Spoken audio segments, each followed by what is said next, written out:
A quiet night in the Portuguese Algarve, the sound of waves, laughter from a nearby restaurant, and the silence of an apartment where 3 children slept. But when their parents returned from dinner, something had changed forever. The bed was empty. Madeleine McCann, barely 3 years old, had disappeared without a trace. For almost 2 decades, the world has tried to solve this enigma. Theories, suspicions, false leads, and a suspect who has just been released from prison. This is the story of the case that paralyzed the planet and that, to this day, remains unanswered. Before we continue, subscribe to the channel and comment where you're watching from, because this story will surprise you from beginning to end. It was May 3, 2007. The sun was beginning to set over Praia da Luz, a small coastal village in the Portuguese Algarve, known for its golden beaches and peaceful atmosphere. For the McCann family, this vacation was an opportunity to rest after months of intense work. Kate, an anesthesiologist, and Jerry, a cardiologist at a prestigious hospital in Leicester, had planned this trip with excitement along with their 3 children, Madeleine, almost 4 years old, and the twins, Sean and Amélie, barely 2. They were staying at the Ocean Club, a tourist complex designed for families. Apartment 5A was located on the ground floor, with one door facing the street and another connecting to the pool area. It was a safe place, or at least that's what they thought. That night, after bathing the children and reading them a bedtime story, Kate and Jerry went out with friends to the tapas restaurant, located barely 100 meters from the apartment. It was a place from where, in theory, they could monitor the building. Dinner was proceeding normally. Laughter, wine, conversations about everyday life. But there was something else. An agreed-upon routine among the adults to verify that the children were okay.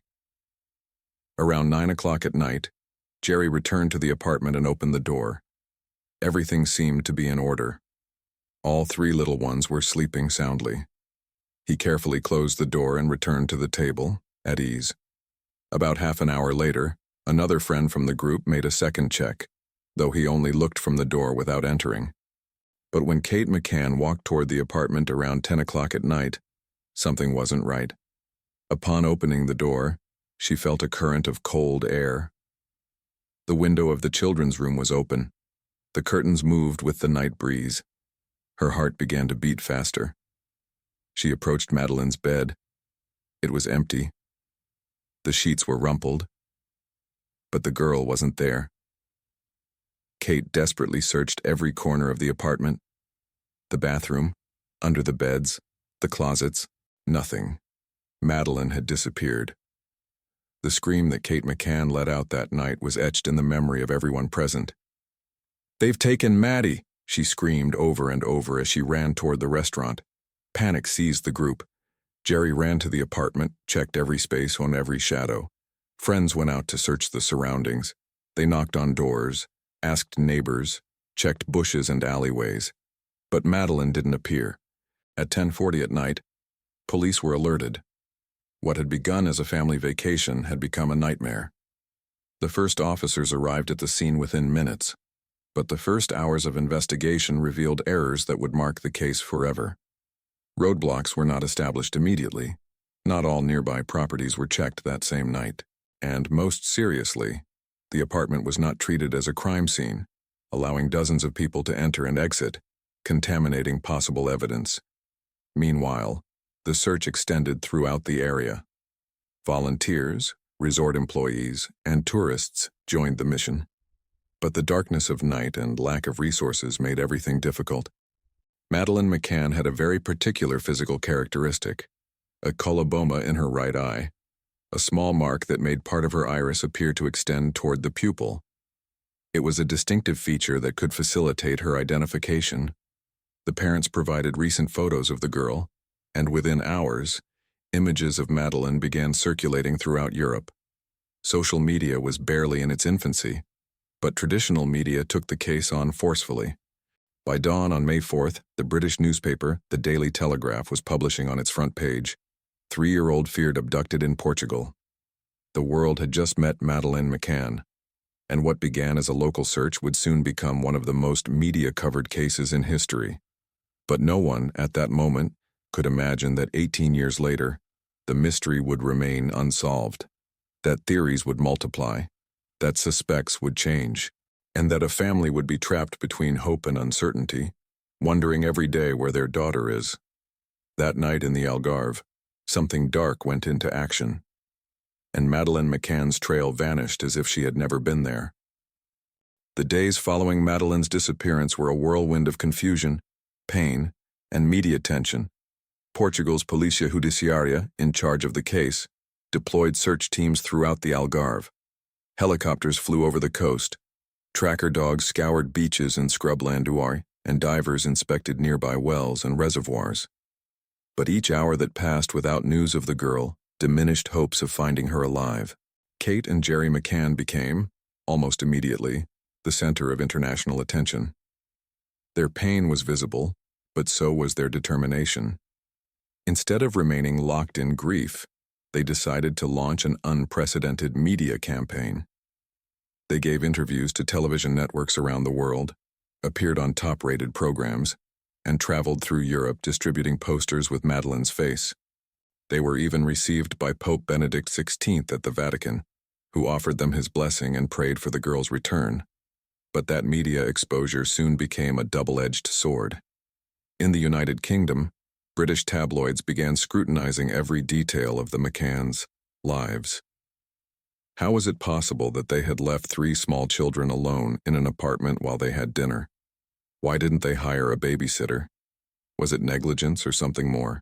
The criticism intensified, and public opinion began to divide. Some saw the McCanns as devastated parents who had made a human error. Others, however, began to suspect them.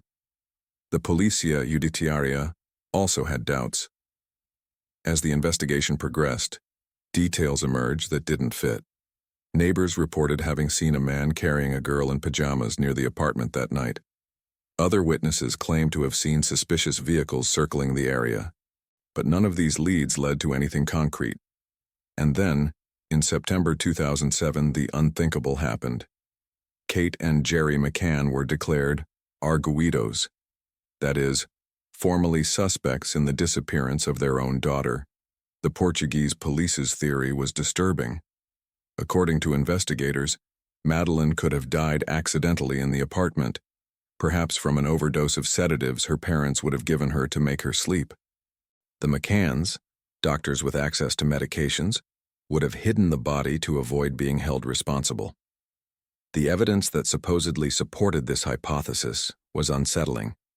Dogs trained to detect human remains, and blood had reacted inside the apartment and in the trunk of a car the McCanns rented 25 days after the disappearance. The case exploded in the media. Headlines became increasingly sensationalist. Some British newspapers went so far as to insinuate that the McCanns had killed their daughter and disposed of the body. The pressure on the family was unbearable. Kate later confessed that she had considered suicide during those dark moments, tormented by the guilt of having left her children alone and the public suspicion that fell upon her. But despite everything, the McCanns maintained their version. They had done nothing. Someone had entered the apartment and taken Madeleine. In July 2008, the Portuguese investigation reached a dead end. There was insufficient evidence to charge the McCanns or any other suspect. The case was archived. Kate and Jerry ceased to be officially considered suspects, but the damage was done. They had been judged in the court of public opinion, and many would never stop doubting them. The McCanns sued several newspapers for defamation and won. One of them, the Daily Express, paid them over €1 million in compensation. But the money wouldn't bring Madeleine back. The following years were a desert of silence. The investigation remained technically open, but there were no advances. The McCanns hired private detectives who explored leads in Morocco, Spain, Australia, and even India, where a sighting of a girl with characteristics similar to Madeleine was reported. But each time, hopes faded. It wasn't her. It was never her. In 2011, the British government decided to get officially involved. Prime Minister David Cameron ordered London's Metropolitan Police to open their own investigation, known as Operation Grange. It was one of the most expensive police investigations in British history, With a budget exceeding £14 million, Scotland Yard adopted a different approach. Instead of focusing on the parents, they analyzed the possibility that the crime had been committed by a sexual predator operating in the area. They discovered that in the years before and after Madeleine's disappearance, multiple cases of sexual assaults on British girls had been reported in the Algarve. A pattern began to emerge. A man who entered vacation apartments at night, attacked minors, and then fled without being detected. Was it possible that Madeleine had been a victim of the same individual? The British investigation also revealed something disturbing. In the days prior to Madeleine's disappearance, there had been an unusual increase in suspicious phone calls in the Praia da Luz area. Someone was watching. Someone was planning something. And that person, according to investigators, knew exactly when to act. In 2013, Scotland Yard presented new composite sketches of possible suspects. The images showed several men who had been seen near the Ocean Club the night of the disappearance. One of them, described as an individual between 30 and 40 years old, dark hair and slim build, was carrying a girl in pajamas near the apartment around 10 o'clock at night, but none of those sketches led to an arrest. The case remained frozen. Until, in June 2020, everything changed. German authorities announced they had a new suspect, and this time they stated emphatically, "We believe Madeleine McCann is dead, and we believe we know who is responsible." The suspect's name was Christian Bruckner, and his story was as dark as the mystery surrounding Madeleine. Christian Bruckner was no stranger to authorities. In fact, his criminal record was extensive and disturbing. Born in Germany in 1976, Bruckner began his criminal career at a very young age. At 17, he was convicted of sexual abuse of minors. But that was just the beginning. In the following decades, he accumulated convictions for drug trafficking, theft, and assault. But most alarming was his pattern of behavior, a sick obsession with children and a disturbing ability to evade justice. In the 2000s, Bruckner lived in the Portuguese Algarve. He worked sporadically in bars and restaurants, but his real occupation was much more sinister. He made a living by stealing from hotels, tourist apartments, and luxury villas. He knew every corner of Praia da Luz. He knew when families left their apartments, when areas were unprotected, and how to move without being detected. He was a predator operating in the shadows. Bruckner lived barely 1 kilometer from the Ocean Club where the McCanns were staying. He resided in a dilapidated farm, without electricity or running water, surrounded by garbage and disorder. Neighbors described him as a solitary, aggressive, and erratic man, but no one suspected what was really happening in that place.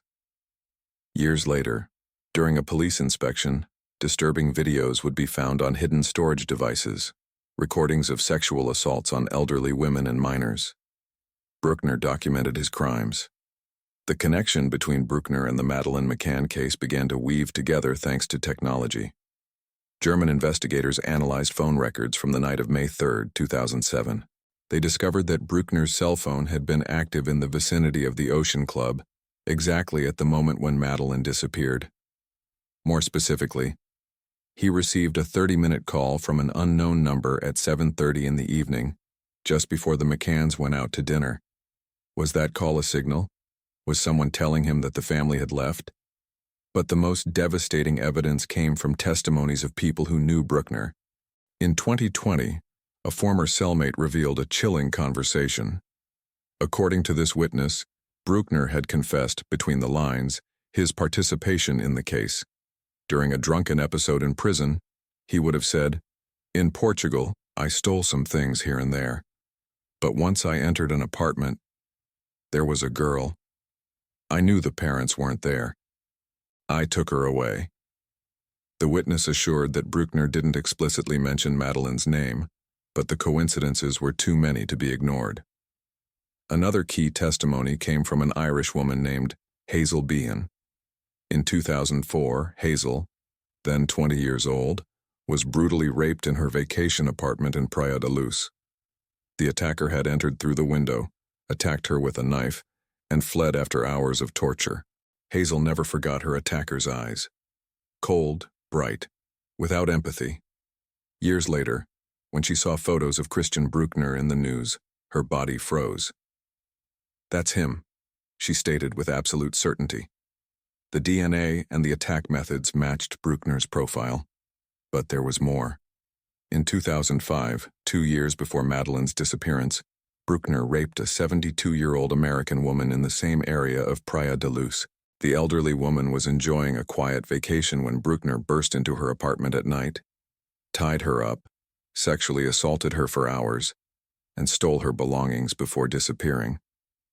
This crime was what finally sent him to prison in 2019, when German authorities managed to identify him thanks to DNA evidence.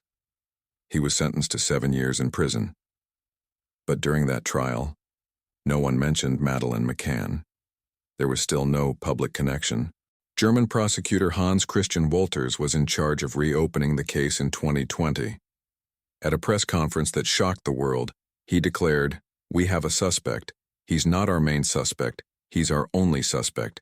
We believe Madeleine McCann is dead, and we believe Christian Bruckner is responsible." Wolters presented circumstantial evidence, phone records, testimonies from acquaintances, Bruckner's criminal profile, and the fact that he lived in the exact area at the exact time.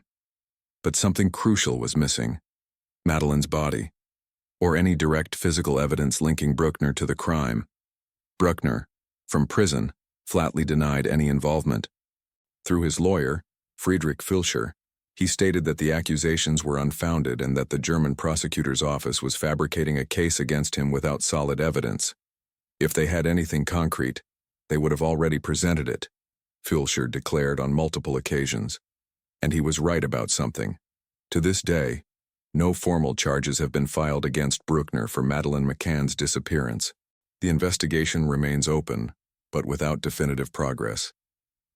In 2023, Portuguese and German authorities organized new searches in the Algarve. They focused on the Barragem do Arad, a reservoir located about 50 kilometers from Praia da Luz. According to informants, Bruckner used to visit that place frequently. Divers, tracker dogs, and specialized teams combed the area for days. They found some clothing items and buried objects, but the analyses were inconclusive. It wasn't Madeleine. In June 2025, new searches were conducted in abandoned houses near Praia da Luz, again, without definitive results. On September 17, 2025, Christian Bruckner was released from prison after serving his sentence for the 2005 rape. He left with an electronic monitoring bracelet and under strict surveillance. His lawyer escorted him out of the Zenda detention center in northern Germany, hiding his face with a blanket to avoid photographers. The release generated outrage in the United Kingdom. Madeleine's parents, though pained, issued a statement. "We trust that the authorities will continue working to find the truth." But the truth, to this day, remains elusive. Christian Bruckner remains the only suspect. But without charges, without trial, and without answers, the Madeleine McCann case remains in limbo. A painful limbo, full of unresolved questions. For almost 2 decades, the Madeleine McCann case has not only been a police mystery, but also a media and cultural phenomenon that has generated countless theories, false sightings, and characters who have tried to take advantage of a family's pain. Every time a new lead seemed to emerge, the McCanns' hopes would briefly ignite, only to be extinguished again by harsh reality. None of those leads led to Madeleine. One of the most disturbing episodes occurred in 2023, when a 22-year-old Polish woman named Julia Wandelt began publicly claiming that she was Madeleine McCann. Through social media, Julia posted comparative photos between her face and Madeleine's, pointing out supposed physical similarities. She claimed to have evolving memories of having been kidnapped as a child and growing up in Poland without knowing her true identity. "I know what my attacker looks like, and I know he's very similar to the suspects in the Madeleine McCann case," she declared in interviews. Julia's story went viral quickly. Millions of people around the world followed her Instagram profile, where she shared details of her supposed life as Madeleine. She even went so far as to claim that her Polish family had ignored her questions about her childhood, fueling her suspicions. But science soon dismantled her claims. DNA tests demonstrated unequivocally that Julia Wandelt had no biological connection to the McCanns. She only shared 70% genetic similarities with Madeleine, which wasn't enough to establish any family relationship. It wasn't her, but the damage was already done. Julia had obsessively contacted the McCann family. According to testimonies presented in a Leicester court in October 2025, Julia had made up to 60 phone calls in a single day to Kate McCann. She had visited the McCanns at house on 2 occasions, sent messages through Instagram and WhatsApp, and even digitally manipulated photographs to look more like Madeleine. Amelie McCann, Madeleine's twin sister, testified that Julia's actions had been terrifying and distressing. Julia was formally charged with harassment and stalking, along with an accomplice named Karen Spragg. At trial, Julia cried when facing the scientific evidence that refuted her claims. Julia Wandelt's case was not the only one. Over the years, dozens of people have claimed to have seen Madeleine in different parts of the world. In 2007, a Spanish couple took a photograph of a girl in Morocco who, according to them, resembled Madeleine. The girl was accompanied by adults of Algerian appearance. Authorities investigated the case, but it was soon confirmed that it wasn't Madeleine, but a local Moroccan girl. In 2011, a British woman and 2 Americans reported having seen a girl matching Madeleine's description in a market in the city of Les Moines, India. Indian authorities retained the passports of the girl's family and requested DNA tests. The results took weeks to arrive, but finally confirmed it wasn't Madeleine. These false alarms generated hope, but also pain. Every time a sighting was reported, the media amplified it, and the McCanns were forced to relive the trauma over and over again.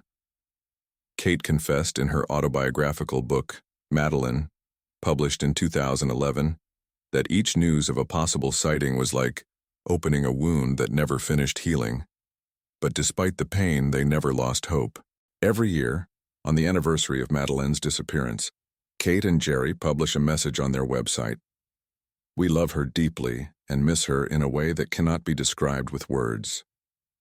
Parallel to the false sightings, the case also generated countless conspiracy theories. Some were absurd, others were disturbing, but all reflected the collective obsession with this mystery. One of the most widespread theories suggested that Madeleine had been kidnapped by a human trafficking network and sold to a wealthy family in North Africa or the Middle East.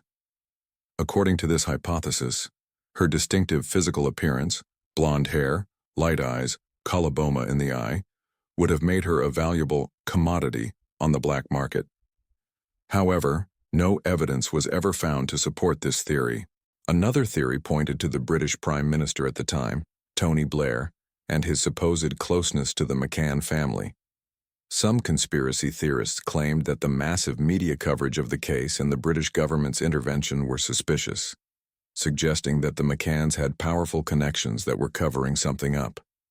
This theory was widely discredited, but still persists in certain internet circles. Social media became fertile ground for these speculations. Facebook groups, Reddit forums, and YouTube channels dedicated to true crime dissected every detail of the case.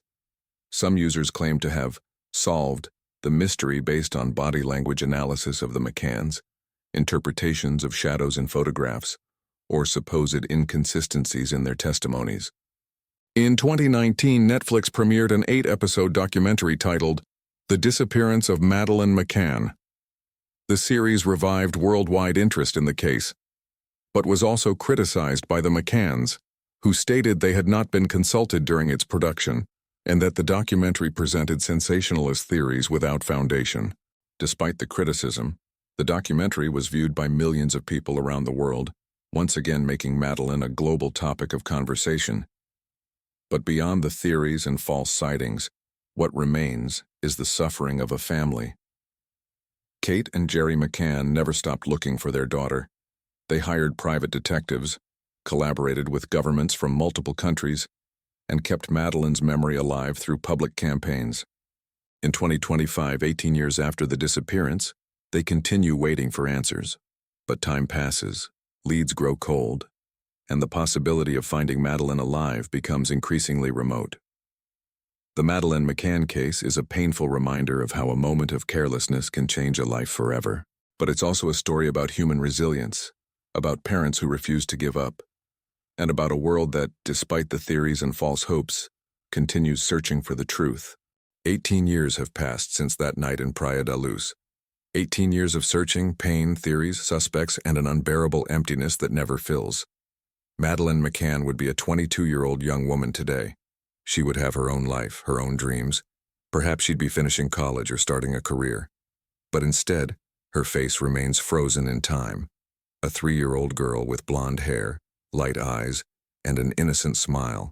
The Madeleine McCann case is not just a criminal investigation. It has become a cultural symbol of unsolved mysteries, of questions that persist no matter how much time passes. It's a case that has transcended borders, languages, and generations. Millions of people around the world know her name, have seen her photos, and have wondered, what happened to Maddie? The investigations continue. In June 2025, Portuguese and German authorities carried out new searches in the Algarve, specifically in an area between Praia da Luz and Lagos, where Christian Bruckner had lived. For 3 days, specialized teams combed abandoned houses, vacant lots, and wooded areas. Soil samples, cloth remnants, and other objects were collected and sent to laboratories in Germany for analysis. But so far, none of these analyses have yielded conclusive results. No physical evidence has been found directly linking Bruckner to Madeleine's disappearance. German prosecutor Hans Christian Wolters has reiterated on multiple occasions his conviction that Bruckner is responsible. We have solid circumstantial evidence. We know he was in the right place at the right time. We know he has a history of sexual crimes against minors. We know he confessed elements of the case to other people. But we need more. We need the definitive testimony, or Madeleine's body, he declared in a recent interview. However, Bruckner remains uncharged, and while there are no charges, the case remains in legal limbo. Bruckner's release in September 2025 generated outrage, but also frustration. How is it possible that the main suspect in one of the most media-covered crimes in history is free? The answer is simple but painful. Without sufficient evidence, no one can be charged. The legal system demands concrete evidence, not just suspicions. And so far, that evidence hasn't appeared. Bruckner currently lives in Germany, under electronic monitoring. He cannot leave the country without authorization. But he is, technically, a free man while authorities continue searching for the final piece of the puzzle. Kate and Jerry McCann, for their part, have found ways to live with the pain. In 2011, they published the book Madeleine, where they recount in detail the events of that night, the subsequent investigations, and the emotional impact the case has had on their family. The book's proceeds were dedicated to the search for Madeleine. In 2013, Kate left her job as a doctor to dedicate herself fully to the cause of missing children, becoming an activist working with international organizations. Jerry has continued his career as a cardiologist, but has dedicated much of his free time to keeping Madeleine's memory alive. The twins, Sean and Amelie, grew up with their sister's absence. Today they are 22 years old, the same age Madeleine would be. In recent interviews, they have expressed how difficult it has been to live under public scrutiny, to be known as Madeleine McCann's siblings, rather than for their own identities. But they have also fiercely defended their parents, rejecting the conspiracy theories and unfounded accusations that have pursued their family for years. Our parents did nothing wrong. They were victims of a crime, not the perpetrators, Amelie declared in recent court testimony. The case has also had a profound impact on how society perceives child safety. After Madeleine's disappearance, many families began reconsidering the practice of leaving children alone, even for brief periods. Tourist resorts implemented stricter security measures, including 24-hour babysitting services and improved surveillance systems. The case also prompted legal changes in several European countries, facilitating cross-border police cooperation in missing children cases. But beyond policies and social changes, what remains is an unanswered question. Where is Madeleine McCann? Is she dead, as German authorities believe? Or is there some possibility, however minimal, that she's alive somewhere, not knowing who she really is. Some people cling to hope. They point to cases of kidnapped children who were found decades later, living under false identities. But experts are less optimistic. The statistics are cruel. In child abduction cases, the first 48 hours are crucial. After that time, the chances of finding the child alive decrease drastically. The Madeleine McCann case is a reminder of how fragile life is, how quickly everything can change.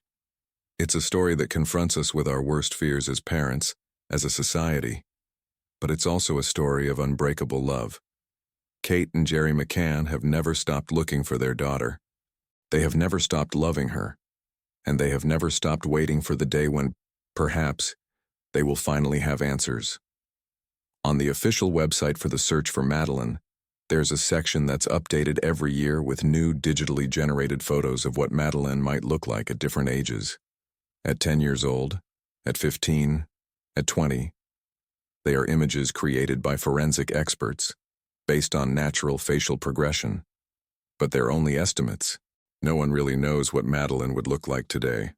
No one knows if she'll ever come home. Every May 3rd, the McCanns light a candle in the window of their house in Rothley, England. It's a tradition they've maintained for 18 years. A light that symbolizes hope, love, and waiting. A light that says, "We're still looking for you, Maddie. We're still waiting for you." And as long as that candle remains lit, the Madeleine McCann case will remain open. Because some mysteries aren't solved with time. Some mysteries are only solved with truth. And the truth, sooner or later, always comes to light.